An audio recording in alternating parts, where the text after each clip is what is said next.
सोने का अंडा देने वाली मुर्गी की कहानी। एक गांव में एक किसान अपनी पत्नी के साथ रहता था। उनका एक छोटा सा खेत था जहां वे दिन भर परिश्रम किया करते थे, किंतु कठोर परिश्रम के उपरांत भी कृषि से प्राप्त आमदनी उनके जीवन यापन हेतु पर्याप्त नहीं थी और वे निर्धनता का जीवन व्यतीत करने हेतु विवश थे। एक दिन किसान बाजार से कुछ मुर्गियां खरीद लाया। उसकी योजना मुर्गियों के अंडे विक्रय कर अतिरिक्त धन उपार्जन था। अपनी पत्नी के साथ मिलकर उसने घर के आंगन में एक छोटा सा दड़बा निर्मित किया और मुर्गियों को उसमें रख दिया। भोर होने पर जब उन्होंने दड़बे में झांककर देखा तो आश्चर्यचकित रह गए। वहां अन्य अंडों के साथ एक सोने का अंडा भी पड़ा हुआ था। किसान उस सोने के अंडे को अच्छी कीमत पर जौहरी के पास बेच आया। अगले दिन फिर उन्होंने दड़बे में सोने का अंडा पाया। किसान और उसकी पत्नी समझ गए कि उनके द्वारा पाली जा रही मुर्गियों में से एक मुर्गी अद्भुत है, वह सोने का अंडा देती है। एक रात पहरेदारी कर वे सोने का अंडा देने वाली मुर्गी को पहचान गए। उसके बाद से वे उसका खास ख्याल रखने लगे।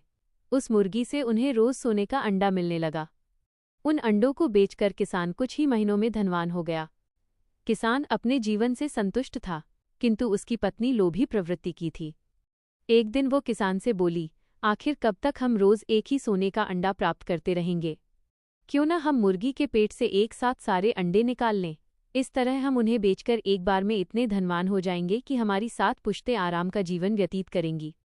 पत्नी की बात सुनकर किसान के मन में भी लोभ घर कर गया। उसने मुर्गी को मारकर उसके पेट से एक साथ सारे अंडे निकाल लेने का मन बना लिया। वो बाजार गया और वहां से एक बड़ा चाकू खरीद लाया। फिर रात में अपनी पत्नी के साथ वो मुर्गियों के दड़बे में गया और सोने का अंडा देने वाली मुर्गी को पकड़कर उसका पेट चीर दिया। किंतु मुर्गी भीतर से सामान्य मुर्गियों की तरह ही थी। उसके पेट में सोने के अंडे नहीं थे। किसान और उसकी पत्नी अपनी गलती पर पछताने लगे।